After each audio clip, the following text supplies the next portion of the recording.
Salut à tous. Aujourd'hui, on va parler de deux géants d'Afrique qui font souvent débat, le rhinocéros noir et le rhinocéros blanc. Et non, leur différence n'est pas dans leur couleur, contrairement à ce qu'on pourrait penser. Commençons par le plus imposant, le rhinocéros blanc.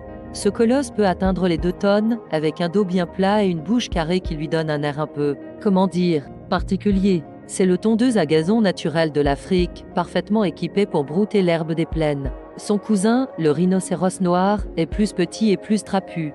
Avec sa bouche pointue et crochue, il ressemble un peu à un cueilleur professionnel, spécialisé dans les feuilles et les branches d'arbustes. C'est le champion des zones plus boisées. On les trouve principalement en Afrique australe pour le blanc, notamment en Afrique du Sud, en Namibie et au Kenya. Le noir, lui, est devenu plus rare et se cache dans quelques zones protégées d'Afrique de l'Est et du Sud. C'est un peu comme s'ils s'étaient partagé le territoire, chacun avec son restaurant préféré. Côté personnalité, le blanc est plutôt du genre paisible, vivant en petits groupes comme une famille tranquille. Le noir, c'est plus le solitaire mystérieux, un peu imprévisible, qui préfère la vie en solo. Mais voilà, ces deux espèces magnifiques font face au même danger. Le braconnage, d'abord, à cause de leurs cornes qui s'arrachent à prix d'or sur le marché noir. Et puis il y a la perte de leur habitat, grignoté peu à peu par l'expansion humaine.